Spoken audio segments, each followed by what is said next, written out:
ಶ್ರೀ ಗಣಪತಿ ಶಾರದಾ ಗುರುಭ್ಯೋ ನಮಃ. ಶ್ರೀರಾಮ ರಾಮ ರಾಮೇತಿ ರಮೇ ರಾಮೇ ಮನೋರಮೆ ಸಹಸ್ರನಾಮ ತತ್ತುಲ್ಯಂ ರಾಮನಾಮ ವರಾನನೆ.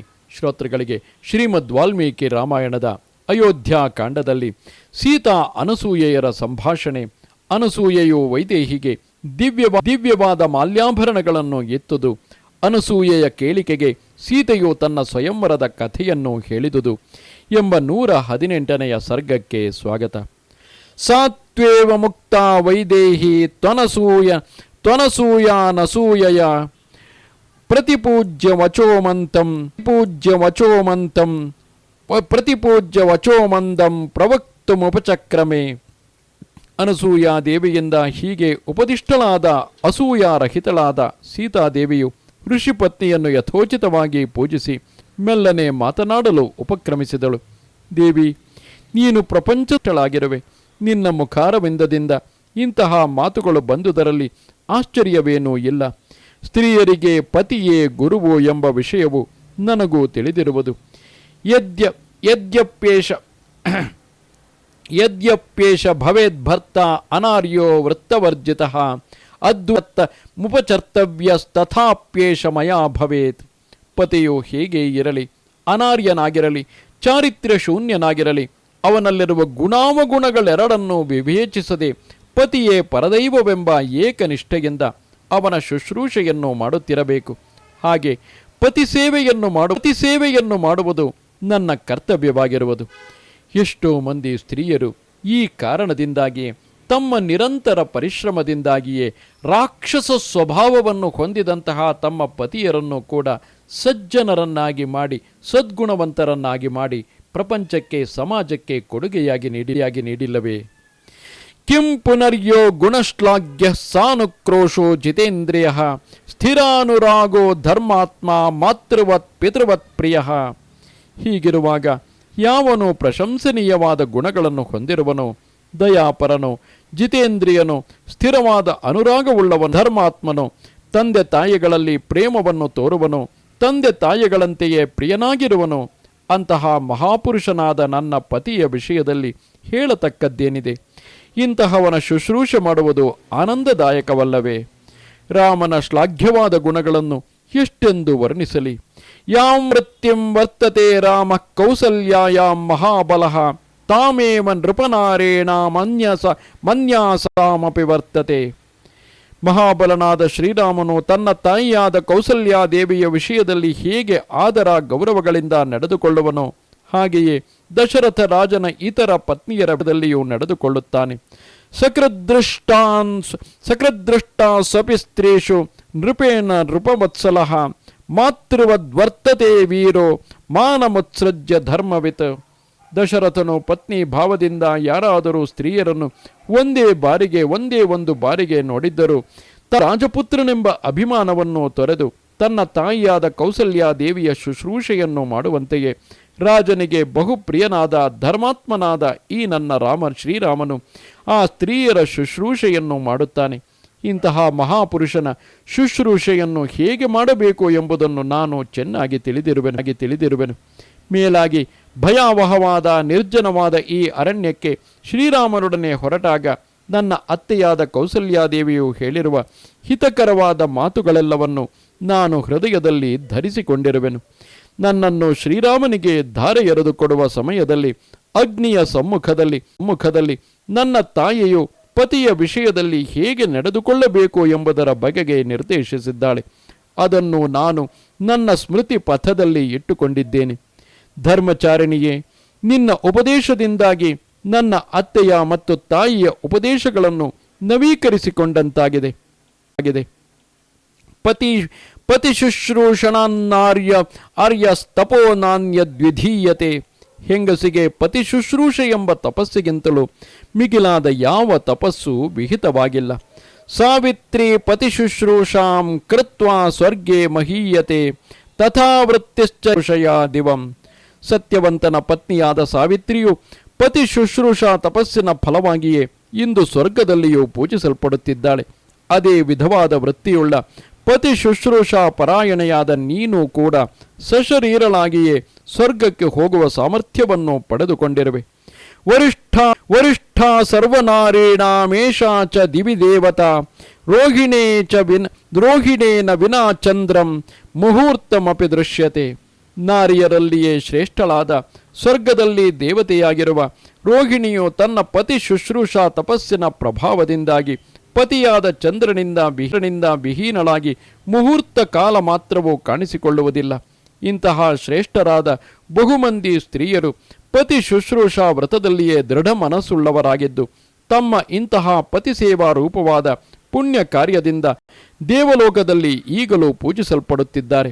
ಸೀತೆಯು ಹೇಳಿದ ಆ ಮಾತನ್ನು ಕೇಳಿ ಅನಸೂಯೆಯು ಪರಮ ಹೃಷ್ಟಳಾದಳು. ಸೀತೆಯನ್ನು ಆಲಂಗಿಸಿಕೊಂಡು ನೆತ್ತಿಯನ್ನು ಆಘ್ರಾಣಿಸಿ ಸಂತೋಷಗೊಳಿಸುತ್ತಾ ಹೇಳಿದಳು, ಸೀತೆ, ನಾನಾ ವಿಧವಾದ ನಿಯಮಾನುಷ್ಠಾನಗಳಿಂದ ಕೂಡಿದ ತಪಶ್ಚರಣೆಯಿಂದ ಸಂಪಾದಿಸಿರುವ ತಪಶ್ಶಕ್ತಿಯು ನನ್ನಲ್ಲಿ ಬಹಳವಾಗಿದೆ. ಆ ತಪಸ್ಸಿನ ಬಲದಿಂದ ನೀನು ಏನು ಬಯಸಿದರೋ ಅದನ್ನು ಕೊಡಲು ಆಶಿಸಿದ್ದೇನೆ. ನಿನ್ನ ಮಾತು ನಿನ್ನಂತಹ ಸಾಧ್ವಿಗೆ ತಕ್ಕುದಾಗಿದೆ ಮತ್ತು ಯುಕ್ತವಾಗಿಯೂ ಇದೆ. ಇಂತಹ ನಿನ್ನ ಮನೋಜ್ಞವಾದ ಮಾತುಗಳಿಂದ ನಾನು ತುಂಬ ಪ್ರೀತಳಾಗಿದ್ದೇನೆ. ನಿನಗೆ ಉಚಿತವಾದ ಯಾವ ಕಾರ್ಯವನ್ನು ಮಾಡಿಕೊಡಲಿ ಎಂಬುದನ್ನು ಹೇಳು. ಮಾತನ್ನು ಕೇಳಿ ಸೀತೆಯು ಅಚ್ಚರಿಗೊಂಡಳು. ಮಂದಹಾಸವು ಅವಳ ಮುಖದಲ್ಲಿ ಮೂಡಿಬಂದಿತು. ಸಾಧ್ವಿಯಾದ ಸೀತಾದೇವಿಯು ತಪೋಬಲದಿಂದ ಯುಕ್ತಳಾಗಿದ್ದ ಅನಸೂಯಾದೇವಿಗೆ, ಕೃತಂ, ಇಷ್ಟು ಮಾತ್ರದಿಂದಲೇ ನಾನು ಅನುಗ್ರಹೀತಳಾಗಿದ್ದೇನೆ. ನಿನ್ನ ಅನುಗ್ರಹ ಮಾತ್ರದಿಂದಲೇ ನನಗೆ ಎಲ್ಲವೂ ಪ್ರಾಪ್ತವಾದಂತಾಗಿದೆ ಎಂದು ಮಧುರವಾದ ಮಾತಿನಿಂದ ಉತ್ತರಿಸಿದಳು. ಸೀತಾದೇವಿಯ ಆ ಮಾತನ್ನು ಕೇಳಿ ಅನಸೂಯಾದೇವಿಗೆ ಸೀತೆಯ ಮೇಲಿನ ಪ್ರೀತಿಯು ಮತ್ತಷ್ಟು ಹೆಚ್ಚಿತು. ಅಂತೆಯೇ ಹೇಳಿದಳು, ಸಫಲಂಚ ಪ್ರಹರ್ಷಂತೆ ಹಂತ ಸೀತೆ ಕರೋಮ್ಯಹಂ. ಸೀತೆ, ನನ್ನೊಡನೆ ಆದ ಸಮಾಗಮದಿಂದಲೇ ನಿನಗೆ ಅಪನ್ನ ಹರ್ಷವನ್ನು ನಾನು ಸಫಲಗೊಳಿಸುವೆನು ಎಂದೆನ್ನುತ್ತಾ ಮಾಲ್ಯಾಭರಣಗಳನ್ನು ಸೃಷ್ಟಿಸಿ ಸೀತೆಗೆ ತೋರಿಸುತ್ತಾ ಹೇಳಿದಳು, ನೋಡು ವೈದೇಹಿ, ಇದು ದಿವ್ಯವಾದ ಮಾಲೆ, ಇದು ದಿವ್ಯವಾದ ಅಸ್ತ್ರ, ಇವುಗಳೇ ಆಭರಣಗಳು. ಇದು ಕರ್ಪೂರ ಅಗರು ಕಸ್ತೂರಿಗಳಿಂದ ಮಿಶ್ರವಾಗಿರುವ ಮಹಾಮೌಲ್ಯವಾದ ಮೈಗೆ ಪೂಸಿಕೊಳ್ಳಲು ಯೋಗ್ಯವಾಗಿರುವ ಅಂಗರಾಗ. ನಾನು ಕೊಡುವ ಈ ಅಲಂಕಾರ ವಸ್ತುಗಳು ನಿನ್ನ ಅಂಗಾಂಗಗಳಿಗೂ ಶೋಭೆಯನ್ನು ಉಂಟು ಮಾಡುತ್ತವೆ. ಈ ಅಲಂಕಾರ ವಸ್ತುಗಳು ನೀನು ಧರಿಸಲು ಯೋಗ್ಯವಾಗಿವೆ. ಇವು ನಿತ್ಯ ನೂತನವಾಗಿಯೂ ದಿವ್ಯವಾದ ಈ ಅಂಗರಾಗವನ್ನು ಅಂಗಾಂಗಗಳಲ್ಲಿಯೂ ಪೂಸಿಕೊಳ್ಳುವ ನೀನು ನಿನ್ನ ಪತಿಯನ್ನು, ಲಕ್ಷ್ಮಿಯು ತನ್ನ ಶರೀರದ ಸುಗಂಧದಿಂದ ವಿಷ್ಣುವನ್ನು ಹೇಗೋ ಹಾಗೆ ಉಲ್ಲಾಸಗೊಳಿಸುವೆ. ಇವೆಲ್ಲವನ್ನು ನೀನು ತೆಗೆದುಕೋ. ಅನಸೂಯಾದೇವಿಯು ಪ್ರೀತಿಪೂರ್ವಕವಾಗಿ ಕೊಟ್ಟ ಉತ್ತಮೋತ್ತಮವಾದ ಆ ವಸ್ತ್ರವನ್ನು, ಅಂಗರಾಗವನ್ನು, ಒಡವೆಗಳನ್ನು, ಮಾಲೆಯನ್ನು ವೈದೇಹಿಯು ಪ್ರತಿಗ್ರಹಿಸಿದಳು. ಅನಂತರ ಯಶಸ್ವಿನಿಯಾದ ಸೀತಾದೇವಿಯು ಕೈ ಮುಗಿದುಕೊಂಡು ಸೀತಾದೇವಿಯ ಸಮೀಪದಲ್ಲಿಯೇ ಕುಳಿತುಕೊಂಡಳು. ಹಾಗೆ ತನ್ನ ಬಳಿಯಲ್ಲಿ ಕುಳಿತ ಸೀತಾದೇವಿಯನ್ನು ನೋಡಿ ದೃಢವ್ರತಳಾದ ಅನಸೂಯಾದೇವಿಗೆ ತನಗೆ ಅತಿ ಕೆನ್ನಿಸಿತು. ಅಂತೆಯೇ ಅವಳು ಸೀತೆಯನ್ನು ಪ್ರಶ್ನಿಸಿದಳು, ಸೀತೆ, ಸ್ವಯಂವರದ ಮೂಲಕವಾಗಿ ಶ್ರೀರಾಮನು ನಿನ್ನನ್ನು ಪಡೆದುಕೊಂಡನೆಂಬ ವಾರ್ತೆಯನ್ನು ನಾನು ಈ ಹಿಂದೆ ಕೇಳಿದ್ದೆನು. ಆ ಸ್ವಯಂವರದ ಕಥೆಯನ್ನು ನಾನು ವಿಸ್ತಾರವಾಗಿ ಕೇಳಲು ಅಪೇಕ್ಷಿಸುವೆನು. ಹೇಗೆ ನಡೆಯಿತೋ ಹಾಗೆಯೇ ಸಮಗ್ರವಾಗಿ ಆ ಸ್ವಯಂವರದ ಕಥೆಯನ್ನು ಹೇಳು. ಧರ್ಮಚಾರಿಣಿಯಾದ ತಾಪಸಿಯು ಹೀಗೆ ಹೇಳಲು ಸೀತೆಯು, ಹಾಗೆಯೇ ಆಗಲಿ, ಅದನ್ನು ಯಥಾವತ್ತಾಗಿ ಹೇಳುವೆನು ತಾಯೇ, ಅವಧರಿಸು ಎಂದು ಹೇಳಿ ಕಥೆಯನ್ನು ಪ್ರಾರಂಭಿಸಿದಳು. ಮಿಥಿಲಾದೇಶಾಗಿದ್ದಾನೆ. ಅವನು ಪರಮ ಧಾರ್ಮಿಕನು ಮತ್ತು ವೀರನು. ಕ್ಷತ್ರಧರ್ಮದ ಪರಿಪಾಲನೆಯಲ್ಲಿ ಹೆಚ್ಚಿನ ಆಸಕ್ತಿಯನ್ನು ಹೊಂದಿರುವ ಆ ರಾಜನು ನ್ಯಾಯಸಮ್ಮತವಾದ ರೀತಿಯಲ್ಲಿ ರಾಜ್ಯವನ್ನಾಳುತ್ತಿದ್ದನು. ಅವನೊಮ್ಮೆ ಯಾಗ ಭೂಮಿಯನ್ನು ನೇಗಿಲಿನಿಂದ ಉಳುತ್ತಿದ್ದಾಗ ಅದೇ ಸ್ಥಳದಲ್ಲಿ ಭೂಮಿಯಲ್ಲಿ ಹುದುಗಿಕೊಂಡಿದ್ದ ನಾನು ಭೂಮಿಯನ್ನು ಭೇದಿಸಿಕೊಂಡು ಹೊರಕ್ಕೆ ಬಂದೆನು. ಅದರಿಂದಲೇ ನಾನು ಜನಕರಾಜನ ಮಗಳಾದೆನು. ಮುಷ್ಟಿಯಲ್ಲಿ ಔಷಧಿಗಳನ್ನು, ಅಂದರೆ ಧಾನ್ಯದ ಬೀಜಗಳನ್ನು ಹಿಡಿದು ಅವುಗಳನ್ನು ಬಿತ್ತುವುದರಲ್ಲಿ ಆಸಕ್ತನಾಗಿದ್ದ ರಾಜನು ಧೂಳಿನಿಂದ ಆವೃತಳಾಗಿದ್ದ ನನ್ನನ್ನು ಕಂಡು ವಿಸ್ಮಿತನಾದನು. ಜನಕನಿಗೆ ಆ ಸಮಯದಲ್ಲಿ ಬೇರೆಯ ಮಕ್ಕಳಲ್ಲಿದ್ದ ನನ್ನನ್ನು ವಾತ್ಸಲ್ಯದಿಂದ ಮೇಲೆತ್ತಿ ತೊಡೆಯ ಮೇಲೆ ಮಲಗಿಸಿಕೊಂಡು, ಮಮೇಯಂ ತನಯ, ಇವಳು ನನ್ನ ಮಗಳು ಎಂದು ಉದ್ಘೋಷಿಸಿ ನನ್ನನ್ನು ಆತ್ಮಜ ಎಂದೇ ಭಾವಿಸಿ ಬಹಳವಾಗಿ ಪ್ರೀತಿಸತೊಡಗಿದನು. ಅದೇ ಸಮಯದಲ್ಲಿ ಅಶರೀರ ವಾಣಿಯು ಕೇಳಿಸಿತು. ಏವಮೇತನ್ನರಪತೆ ಧರ್ಮೇಣ ತನ ವಾಣಿಯು ಕೇಳಿಸಿತು. ಏವಮೇತನ್ನರಪತೆ ಧರ್ಮೇಣ ತನಯಾ ತವ. ಮಹಾರಾಜ, ಇದು ಹೀಗೆಯೇ ಸರಿ. ನಿನ್ನ ಕ್ಷೇತ್ರದಲ್ಲಿಯೇ ಇವಳು ಲಭಿಸಿರುವುದರಿಂದ ಧರ್ಮದ ದೃಷ್ಟಿಯಿಂದ ಇವಳು ನಿನ್ನ ಮಗಳೇ ಆಗಿರುತ್ತಾಳೆ. ಅಶರೀರವಾಣಿಯ ಈ ಮಾತನ್ನು ಕೇಳಿ ನನ್ನ ತಂದೆಯಾದ ಧರ್ಮಾತ್ಮನಾದ ಜನಪದ್ಭರಿತನೂ ಆದನು. ಪುಣ್ಯಕರ್ಮನಾದ ಜನಕನು ತನಗೆ ಬಹಳ ಇಷ್ಟಳಾಗಿದ್ದ ಹಿರಿಯ ಹೆಂಡತಿಗೆ ನನ್ನನ್ನು ಒಪ್ಪಿಸಿದನು. ಸ್ನೇಹಮಯಿಯಾಗಿದ್ದ ಅವಳು ಮಾತೃವಾತ್ಸಲ್ಯದಿಂದಲೇ ನನ್ನನ್ನು ಲಾಲಿಸಿ ಪೋಷಿಸಿದಳು. ಹಲವಾರು ವರ್ಷಗಳು ಕಳೆದ ನಂತರ ನನಗೆ ಪತಿಯನ್ನು ಪಡೆಯಲು ಯೋಗ್ಯವಾದ ವಯಸ್ಸಾಯಿತು. ಇದನ್ನು ಗಮನಿಸಿದ ನನ್ನ ತಂದೆಯು ಸಂಗ್ರಹಿಸಿಟ್ಟಿದ್ದ ಐಶ್ವರ್ಯವನ್ನು ಕಳೆದುಕೊಂಡು ದರಿದ್ರನಾದವನು ಚಿಂತಿಸುವಂತೆಯೇ ಚಿಂತಿಸತೊಡಗಿದನು. ಸದೃಶ ಚಾಪಕೃಷ್ಟಾಶ್ಚ ಲೋಕೆ ಕನ್ಯಾ ಪಿತಾ ಜನಾತ್ ಪ್ರದರ್ಶನಮಾಪ್ನೋತಿ. ಶಕ್ನಿಯ ಪಿತೃವು ಇಂದ್ರನಿಗೆ ಸಮಾನನೇ ಆಗಿದ್ದರೂ ಸಕಾಲದಲ್ಲಿ ಮಗಳಿಗೆ ಮದುವೆಯನ್ನು ಮಾಡದಿದ್ದರೆ ತನಗೆ ಸಮಾನರಾದವರಿಂದಲೂ ಮತ್ತು ತನಗಿಂತಲೂ ಕೀಳಾದ ಜನರಿಂದಲೂ ಅವಮಾನಿತನಾಗುತ್ತಾನೆ.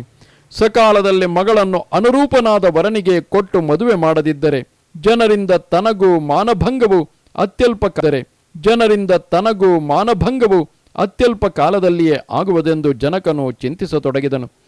ಈಜು ಬರದವನು ನೀರಿನಲ್ಲಿ ಬಿದ್ದು ದಡವನ್ನು ಸೇರಲಾಗದಂತೆ ಚಿಂತಾ ಸಾಗರದಲ್ಲಿ ಮುಳುಗಿದ್ದ ಜನಕನು ಅದರ ಪಾರವನ್ನೇ ಕಾಣದಾದನು. ಮೇಲಾಗಿ ನಾನು ಅಯೋನಿಜೆಯು, ನನಗೆ ಅನುರೂಪನಾದ ವರನಾಗಿದ್ದಿತು. ಎಷ್ಟೇ ಯೋಚಿಸಿದರೂ ನನಗೆ ಪತಿಯಾಗಲು ಯೋಗ್ಯನಾದ ಒಬ್ಬ ವರನು ನಮ್ಮ ತಂದೆಯ ಗಮನಕ್ಕೆ ಬರಲಿಲ್ಲ. ಆ ವಿಷಯವನ್ನೇ ಯಾವಾಗಲೂ ಯೋಚಿಸುತ್ತಿದ್ದ ನಮ್ಮ ತಂದೆಯ ಬುದ್ಧಿಗೆ ಒಂದು ವಿಷಯವು ಹೊಳೆಯಿತು. ಧೀಮಂತನಾದ ನನ್ನ ತಂದೆಯು ನನಗೆ ಸ್ವಯಂವರ ಪದ್ಧತಿಯನ್ನು ಅನುಸರಿಸಿ ವಿವಾಹ ಮಾಡುವುದಾಗಿ ನಿಶ್ಚಯಿಸಿದನು. ನಮ್ಮ ತಂದೆಯು ಮಹಾಯಜ್ಞವೊಂದನ್ನು ಮಾಡಿದಾಗ ಮಹಾತ್ಮನಾದ ವರುಣನು ಸುಪ್ರೀತನಾಗಿ ನಮ್ಮ ತಂದೆಗೆ ಶ್ರೇಷ್ಠವಾದ ಒಂದು ಧನುಸ್ಸನ್ನು ಬಾಣಗಳಿಂದ ಯಾವಾಗಲೂ ತುಂಬಿರುತ್ತಿದ್ದ 2 ಬತ್ತಳಿಕೆಗಳನ್ನು ಅನುಗ್ರಹಿಸಿಕೊಟ್ಟಿದ್ದನು. ಆ ಶಿವಧನುಸ್ಸು ಬಹಳ ಭಾರವಾಗಿದ್ದುದರಿಂದ ಅಲ್ಲಾಡಿಸುವ ಸಾಧ್ಯತೆ ಇರಲಿಲ್ಲ. ಮಹಾವೀರರೆನಿಸಿದ ಕ್ಷತ್ರಿಯ ರಾಜರು ಅದನ್ನು ಪ್ರಯತ್ನಿಸಿ ಎತ್ತಬಹುದಾಗಿದ್ದರೂ ಧನುಸ್ಸನ್ನು ಬಗ್ಗಿಸಿ ಹೆದೆಯೇರಿಸಲು ಅವರಿಗೆ ಕನಸಿನಲ್ಲೂ ಸಾಧ್ಯವಾಗುತ್ತಿರಲಿಲ್ಲ. ಅಂತಹ ಮಹಾಶಿವಧನುಸ್ಸನ್ನು ನಮ್ಮ ತಂದೆಯು ಸಭಾಮಂದಿರದಲ್ಲಿ ಇರಿಸಿದನು. ಎಲ್ಲ ದೇಶಗಳ ರಾಜರನ್ನು ಆಹ್ವಾನಿಸಿ ನರೇಂದ್ರರ ಮಧ್ಯದಲ್ಲಿ ಉದ್ಘೋಷಿಸಿದನು. ಇದಂಚ ಧನುರುದ್ಯಮ್ಯ ಸಜ್ಜಂ ಯಃ ಕುರುತೆ ನರಃ ತಸ್ಯ ಮೇ ದುಹಿತಾ ಭಾರ್ಯ ಭವಿಷ್ಯತಿ ನ ಸಂಶಯ. ರಾಜೇಂದ್ರರೇ, ಯಾವ ಪುರುಷನು ಈ ಧನುಸ್ಸನ್ನೆತ್ತಿ ಹೆದೆಯೇರಿಸುವನೋ ಅಂತಹವನಿಗೆ ನನ್ನ ಮಗಳಾದ ಸೀತೆಯು ಪತ್ನಿಯಾಗುತ್ತಾಳೆ. ಇದರಲ್ಲಿ ಯಾವ ಸಂಶಯವೂ ಇಲ್ಲ.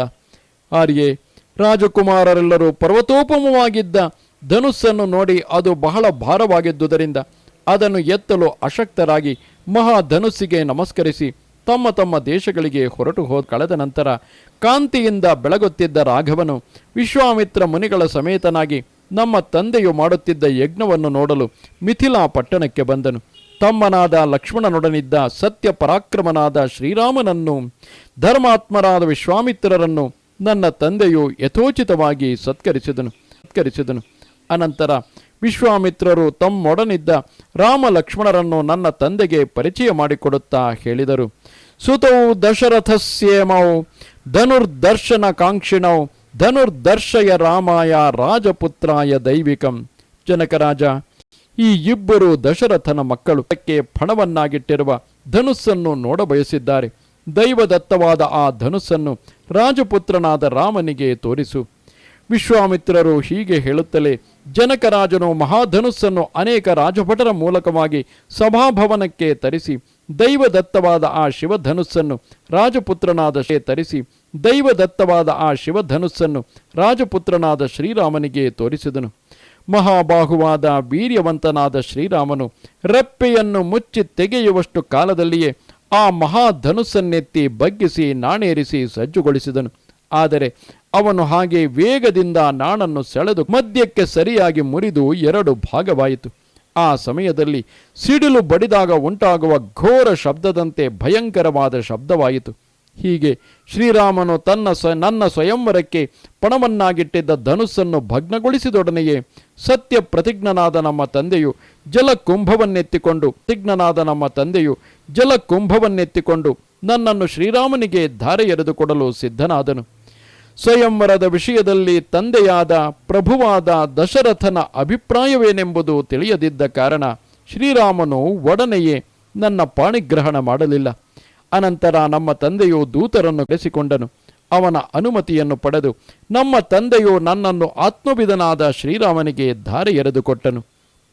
ನನ್ನ ತಂಗಿಯಾದ ಪ್ರಿಯದರ್ಶನೆಯಾದ ಸಾಧ್ವಿಯಾದ ಊರ್ಮಿಳಾ ದೇವಿಯನ್ನು ಜನಕನು ಲಕ್ಷ್ಮಣನಿಗೆ ಧಾರೆ ಎರೆದುಕೊಟ್ಟನು. ಈ ಸಂದರ್ಭವನ್ನು ಇಟ್ಟುಕೊಂಡು ಕೆಲವರು ಶ್ರೀರಾಮನು ಧನುರ್ಭಂಗ ಮಾಡಿದ ಕೂಡಲೇ ಸೀತೆಯನ್ನು ವರಿಸಲಿಲ್ಲ.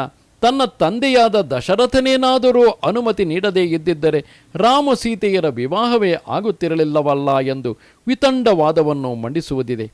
ನೆನಪಿರಲಿ, ಇಲ್ಲಿ ಸೀತೆಯು ಈ ಕಥೆಯನ್ನು ಕೇಳು ಹಿರಿಯರೊಂದಿಗೆ ಮಾತನಾಡುವಾಗ ನಮ್ಮ ಹೆಣ್ಣು ಮಕ್ಕಳು ಬಹಳ ಸೂಕ್ಷ್ಮವಾಗಿ ಕಥೆಯಲ್ಲಿ ಕೇವಲ ಧನುರ್ಭಂಗದ ಕಾರಣದಿಂದಾಗಿ ಶ್ರೀರಾಮನು ನನ್ನನ್ನು ಗೆದ್ದುಕೊಳ್ಳಲಿಲ್ಲ, ಹಾಗೇನಾದರೂ ಆಗಿದ್ದರೆ ಸೀತೆ ಕೇವಲ ವೀರ್ಯ ಶುಲ್ಕವಾಗಿ ರಾಮನಿಗೆ ಲಭಿಸಲ್ಪಟ್ಟಳು ಎಂದು ಹೇಳುವುದಕ್ಕಿಂತಲೂ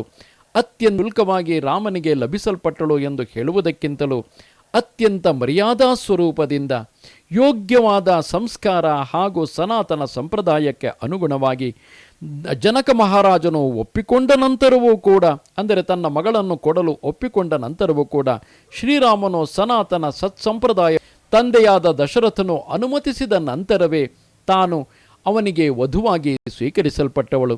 ಈ ಕಾರಣದಿಂದಾಗಿ ಹಿರಿಯರೆಲ್ಲರ ಆಶೀರ್ವಾದ ಪೂರ್ವಕವಾಗಿ ನಾನು ಅಯೋಧ್ಯೆಯ ಸೂರ್ಯವಂಶಕ್ಕೆ, ಆ ರಾಜವಂಶಕ್ಕೆ ನಾನು ವಧುವಾಗಿ ಸೊಸೆಯಾಗಿ ಹೋದವಳು ಎಂದು ಹೇಳಿಕೊಳ್ಳುತ್ತಾ ಆ ಸಂದರ್ಭದಲ್ಲಿ ಯೋಗ್ಯವಾದ ರೀತಿಯಲ್ಲಿಯೇ ಉತ್ತರಿಸುತ್ತಿರುವಳು ಎಂಬುದು ನೆನಪಿರಲಿ. ನನ್ನ ತಂಗಿಯಾದ ಪ್ರಿಯದರ್ಶನೆಯಾದ ಸಾಧ್ವಿಯಾದ ಊರ್ಮಿಳಾ ದೇವಿಯನ್ನು ಜನಕನು ಲಕ್ಷ್ಮಣನಿಗೆ ಧಾರೆ ಎರೆದುಕೊಟ್ಟನು. ತಾಯೇ, ಹೀಗೆ ನನ್ನನ್ನು ನಮ್ಮ ತಂದೆಯು ಆ ಸ್ವಯಂವರದಲ್ಲಿ ಶ್ರೀರಾಮನಿಗೆ ಮಾಡಿಕೊಟ್ಟನು. ನಾನು ಕೂಡ ಧರ್ಮಕ್ಕೆ ಅನುಸಾರವಾಗಿ ವೀರರಲ್ಲಿ ಶ್ರೇಷ್ಠನಾದ ನನ್ನ ಪತಿಯಲ್ಲಿ ಸದಾ ಅನುರಕ್ತಳಾಗಿರುವೆನು. ನೆನಪಿರಲಿ, ಅದು ಸ್ವಯಂವರವೆನಿಸಿದರೂ ಸೀತೆಯೇ ತನ್ನಿಷ್ಟದಂತೆ ರಾಮನನ್ನು ಆರಿಸಿಕೊಂಡುದಲ್ಲ.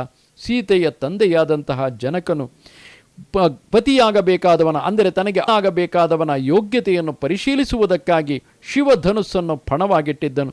ಆ ಪಣದಲ್ಲಿ ಗೆದ್ದು ತನ್ನ ಶಕ್ತಿ ಏನೆಂಬುದನ್ನು ನಿರೂಪಿಸಿದ ನಂತರ ಜನಕನು, ಅಂದರೆ ಸೀತೆಯ ತಂದೆಯು ಸಂತುಷ್ಟನಾಗಿದ್ದರು. ಅದು ಸ್ವಯಂವರದ ನಿಯಮದಂತೆ ಸೀತೆಯನ್ನು ವಿವಾಹ ಮಾಡಿಕೊಡಲು ಸಿದ್ಧನಾಗಿದ್ದರು. ಶ್ರೀರಾಮನು ತನ್ನ ಸಂಪ್ರದಾಯವನ್ನು ಅನುಸರಿಸಿ ತನ್ನ ತಂದೆಯ ಅನುಮತಿಯನ್ನು ಪಡೆದ ನಂತರವೇ ಯೋಗ್ಯವಾದ ರೀತಿಯಲ್ಲಿ ಅವರಿಬ್ಬರ ವಿವಾಹವಾಗಿತ್ತು ಎಂಬುದು ಇಲ್ಲಿ ಮುಖ್ಯವಾಗುತ್ತದೆ. ಇದು ಶ್ರೀಮದ್ ವಾಲ್ಮೀಕಿ ರಾಮಾಯಣದ ಅಯೋಧ್ಯಾಕಾಂಡದ 118ನೆಯ ಸರ್ಗವು. ನಮಸ್ತೆ ಶಾರದೆ ದೇವಿ ಕಾಶ್ಮೀರಹಂ ಪ್ರಾರ್ಥಯೇ ನಿತ್ಯಂ ವಿದ್ಯಾದಾನಂಚ ದೇಹಿಮೆ.